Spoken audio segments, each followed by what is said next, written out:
All right. Hello again, everyone, and welcome to today's Snack and Learn webinar on supporting strategic business transformation and asset management improvement.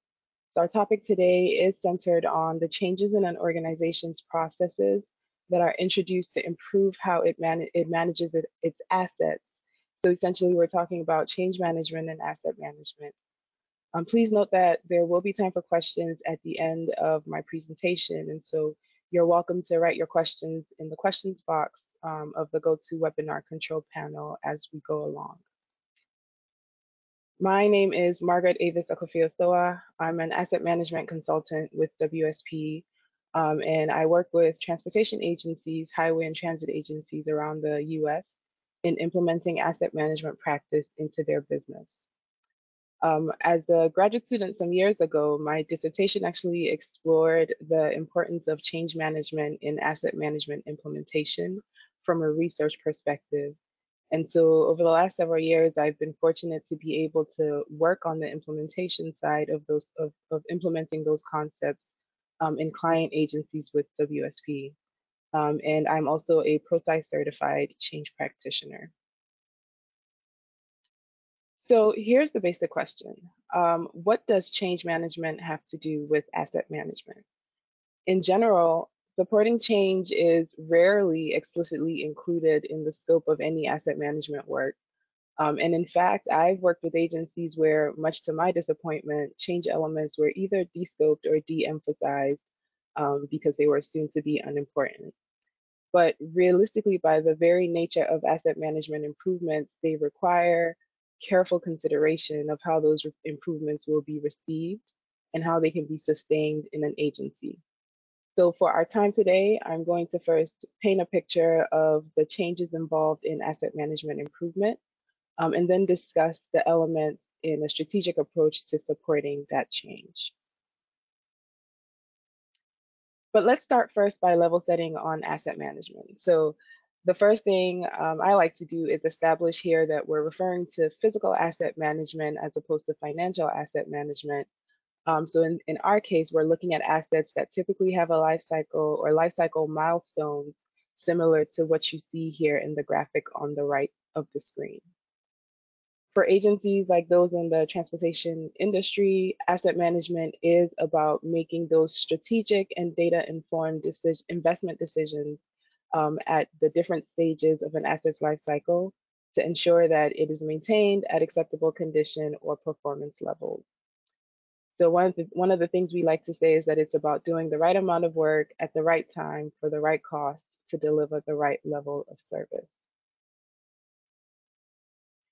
More specifically, asset management improvements can inform transitions in how an agency maintains its assets.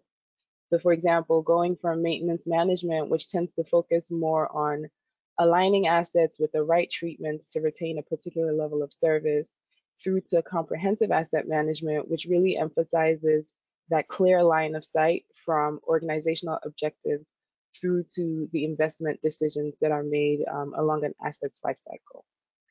In this type of transition, there can be different or differently used information or data, tools or technology, but really also changes in processes and what is required of the people who are involved in those processes. Managing this type of transition, or in other words, change management, refers to that combination of approaches and strategies that support or that are used to support individuals and organizations in navigating that change. In general, there are three phases that we refer to when we are navigating organizational change. The as-is phase, the phase of transition, and then the to-be phase, which is your desired end state. In the context of asset management, that transition can look like going from improvised investment decision processes or improvised asset management processes through to documented structured processes, or it can look like going from worst first investment decisions through to more structured or data-informed prioritization. Or it can even look like going from disconnected but related information systems through to integrated or enterprise systems. So our work supports various agencies through this transition or these types of transition um, or asset management improvements going from the as is phase to the to be phase. And it takes different forms. Sometimes our work is in defining new roles, providing training for people to be able to take on those roles and those functions, or supporting larger changes in an organization's priority or culture.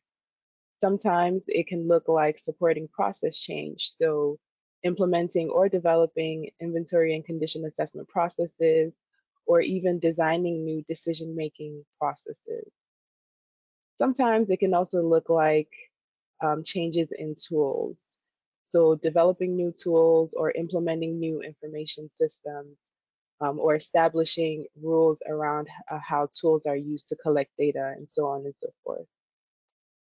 So hopefully by now you've seen a clear picture of what I mean when I say that improving asset management is changing the way an agency does business, because the tasks that are involved that guide an agency to improve the way that they manage their assets introduce changes into the way an organization does business. And so this is really that business transformation that I started out referring to, which can be made more successful with strategic change management. So what do we mean when we say strategic change management? What is a structured change management approach? Ultimately, it's about those steps that you take carefully at each phase of the change process to support the adoption of the change. So in the as is phase, you will be preparing for change and maybe identifying stakeholders or conducting change readiness assessments to help you prepare for the change. During the transition phase, you may be activating change agents, you may be supporting communication or delivering training to facilitate the transition or facilitate that change. And then in the to be phase, change management looks like sustaining the change by monitoring performance, providing avenues for accountability, or even offering reinforcement incentives. Our strategic change delivery approach really is about a tailored mix of elements that provide support to an agency in guiding employees through the phases of change. Now, note that this slide here is showing lines from the elements of change, um, aligning those elements to one or more phases. Now, this timing is rarely materialized. Often, what typically happens is that change elements are introduced halfway through the facilitation phase, or even sometimes towards the end, towards the final stages of implementing change. But ultimately, the strategic approach for change management is nimble enough to be adapted to meet an agency where it's at. One of the fundamental concepts in the pro-side change management methodology is that for an organization to change, its people must change. So in addition to the need for context-based customization of the strategic change management approach, this combination of change elements really also emphasizes supporting individual adoption of change. So over the next few slides, what I'm going to do is walk through each of these change elements and provide examples of how we've implemented these in the work that we do with our transportation clients.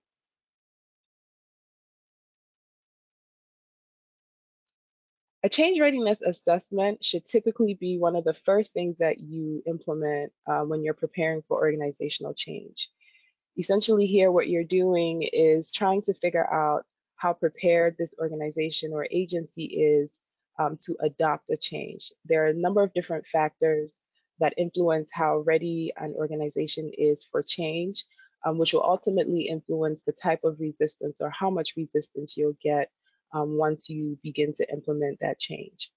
So we have an asset management change readiness assessment framework, which evaluates an organization's readiness for change by looking at 10 specific factors that assess both the organizational context and employee readiness for change. So again, putting emphasis on that individual aspect to change. The assessment defines an agency's overall readiness along a three-level maturity spectrum, which helps us to inform or select specific improvement actions based on where the agency falls on the levels of maturity. For some clients, we incorporate this change readiness assessment as part of a larger asset management gap assessment process, and we end up including specific change management tasks in the improvement roadmaps that are outputs of our gap assessment process. So ultimately, what this does is it ensures that change elements are included and introduced relatively early in the asset management improvement program, because generally the gap assessment is one of the first things that you do. Many times, one of those improvement actions that you'll see in an improvement roadmap is what's referred to as a stakeholder engagement process. Stakeholder engagement is one of the elements that, again, very specifically addresses that individual level of change. So when you're assessing or analyzing stakeholders, what you're doing is identifying who the key stakeholders are, who does this change touch. You want to assess their level of commitment or resistance to the change, and then you want to determine what the most effective means of engaging them are so you can bring them along and support them in adopting that change.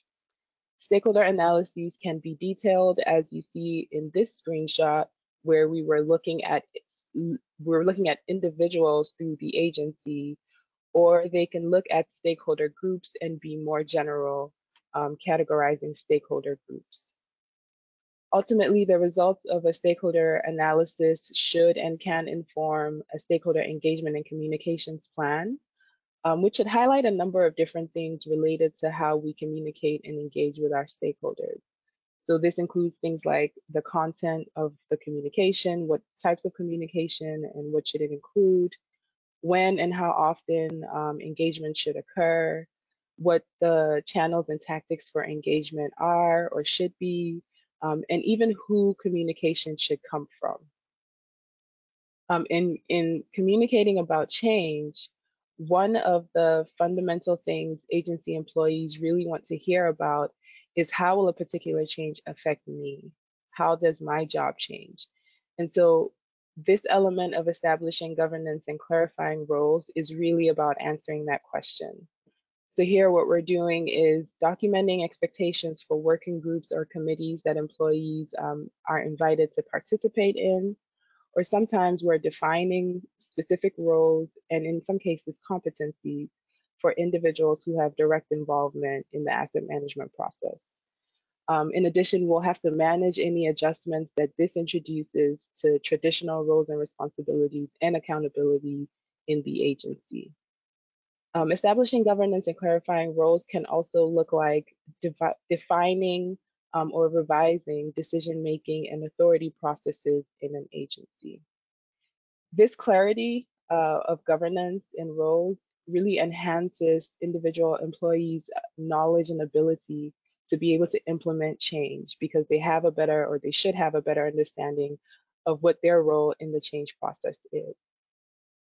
There is another element of a strategic change management approach that enhances knowledge and ability, and that refers to training. So knowing how a change will affect your job is one thing, but knowing what to do to modify your day-to-day work is really a key differentiator. So our approach to training, or our change management approach, includes strategic training plans that are tailored to the particular audience, whether it's an executive level audience or more of frontline staff. So for us as asset management experts, we do have the ability to develop and deliver customized training curricula and courses, and many of which support industry certifications, for example, with the Institute of Asset Management. But even for changes where we may not be subject matter experts, so for example, with implementing a software system, we work collaboratively with the relevant stakeholders to support the content development and delivery for their training. The point here is to be able to provide the information that employees need to be able to adjust how they perform their jobs and incorporate the changes introduced into their day-to-day. So as much as possible, we do try to include interactive components and hands-on exercises in our training. When all is said and done, really an effective change manager or change practitioner generally should play a background role. So the research that informs the ProSci change management approach found that in any business transformation, employees prefer to hear from either senior and executive leadership or from their direct supervisors. So this means that those key stakeholders, your executives and your direct supervisors or managers, have active roles to play in supporting change management. So coaching is a very specific tactic that provides those key stakeholders with the guidance and resources they need to be able to engage other employees. It frequently starts with making sure that those managers themselves are on board with the change and are able to be good or strong advocates of the change. Coaching is one of the more personal and context driven elements of a strategic change management approach that's frequently informal but can also be implemented formally. For example, by identifying a committee of representatives from each department and working with them as a group or individually to liaise with their departments. So we've just gone through a number of elements that inform a strategic and structured change management approach. And this is an approach that we found to be effective in practice, but is truly also supported by research. So now we come back to the question we raised when we started at the beginning of this presentation. What does change management have to do with asset management? I might even take this a little further and ask, why should we as civil engineers or as infrastructure managers be concerned with this concept, which sometimes can seem non-technical? Well, hopefully this presentation has demonstrated that asset management improvement often does require changes in people, processes, or tools within an agency. And my hope is that I've been able to show how those strategic change delivery elements, when customized to a specific agency, can enhance the success of that type of change. So that brings me to the end of my presentation today. I will want to thank you all for your attention during this time, and I'll be very glad to answer any questions in the time that we have remaining.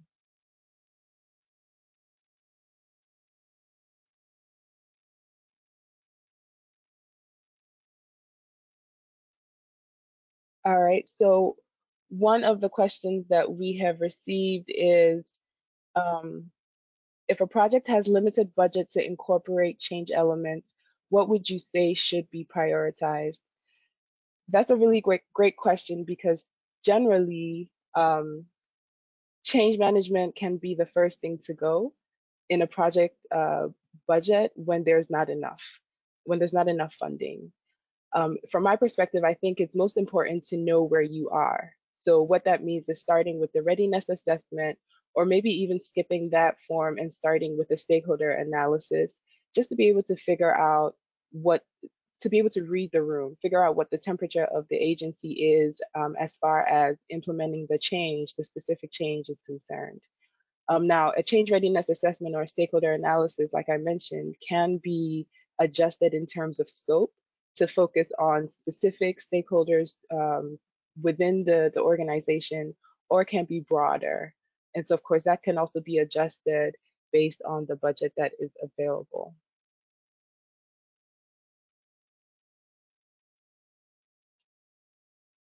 All right, so we have a question here that says, do you have any tips for increasing desire or mitigating resistance to change? More often than not, resistance to change is related to, can be related to, I should say, it can be related to a lack of clarity around what the change really means. And so in change management, we have something that is typically referred to as WIFM, so what's in it for me. And more often than not, working with a stakeholder or working with a group of stakeholders to help them understand the need for that change can bring them along in terms of increasing their desire. At the end of the day, it's really about gaining buy-in from your stakeholders or gaining buy-in from your staff one of the easiest ways to gain buy-in is by involving your stakeholders right from the beginning of the change. And so when people feel like they've been a part of the development of this solution, they're more likely to be open to that change. So there are a number of different ways to mitigate resistance to change. It's really about understanding what the block point is for your stakeholders, whether it's an individual or a group, and then strategically addressing the particular issue that they have, whether it's with understanding what the change is in general or understanding how their job is going to change with that um, the new solution.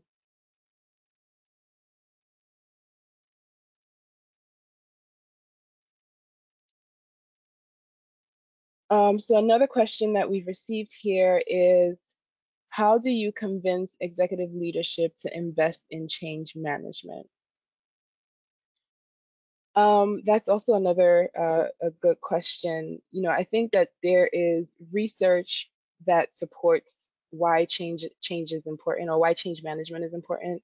I believe the number is about 70% of change efforts or organizational change efforts are likely to fail, or that fail. And there's research that shows that a strategic change management approach is useful because it helps you not be a part of that 70%. But then there's also the option of using examples and proofs from other agencies' experiences in investing in change management.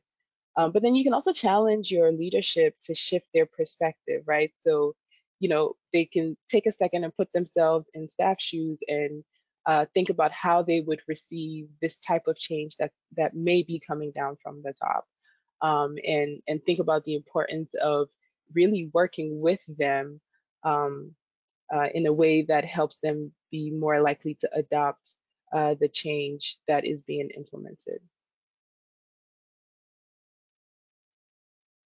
Just a reminder to please post your questions into the questions pod using the GoToWebinar control panel.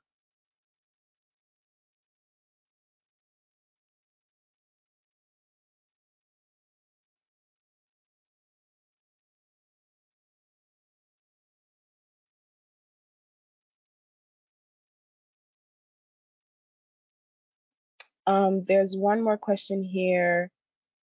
Do you have any experience undertaking change management or stakeholder readiness assessments in advance of a DOT looking to implement a CMMS, computerized maintenance management system?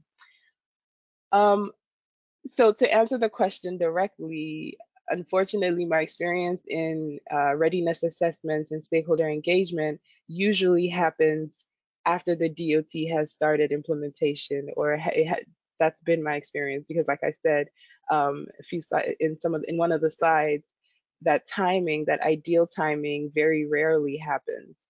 But doing a stakeholder engagement or doing a readiness assessment in advance of the DOT looking to implement the change or implement the new system is really ideal, because that gives us time to be able to plan and to be able to come along the implementation process to ensure that the change management has a place at every stage of development. And so, if you're doing a change readiness assessment that early in the game, that even gives you a chance to do things like incorporating or involving key stakeholders early in the process so that you can start to gain their buy-in. And so, my experience typically has change management coming into play after the process of change has already started, because realistically, or quite frankly, change management is an afterthought for most people. But the idea of starting change management efforts in advance of system implementation is more or less ideal from my perspective anyway.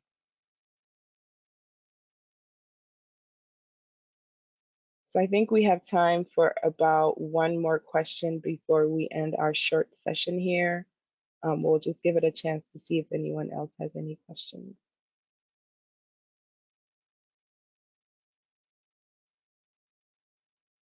So here's one more question. How do you get a project group obsessed with commissioning new software to stop and understand their workflows and data needs? All right, another very intriguing question here. So you have a project group who are implementing a new software, and the goal is to try to get them to pause and focus on workflows and data needs. So one of the things that I like to say is when we implement software, when we implement tools, those tools are not running themselves, right? The people in our organizations are who are running or using the tools and software that we're implementing. So for this project group, my challenge to them would be once we've commissioned this software, this new software, what comes next? What do we want to happen? It's really about shifting the conversation, shifting the focus to get them to see that there's more to a system implementation than just the system itself. That system has to fit within an existing process, or there has to be a new process that is defined around that system. There are people that are going to be required to use those systems, and so they have to also be prepared to use those systems. So really, commissioning a new software is about more than just the software, and it's about a shifting in perspective to get people to see that. So that's why I really like the people process technology framework, because it really is more or less comprehensive in pulling out the things that really matter when it comes to implementing any type of innovation.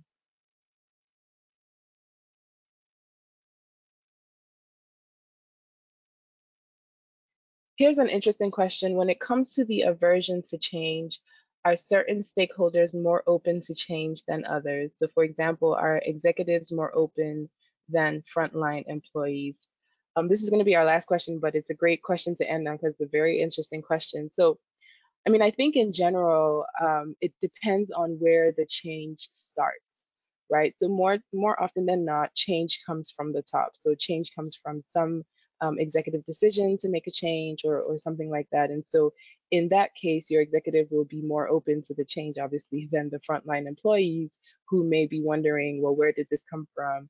And why are we doing this? And so that's when the early elements of change management, communication, for example, are important to help bring your frontline employees up to speed.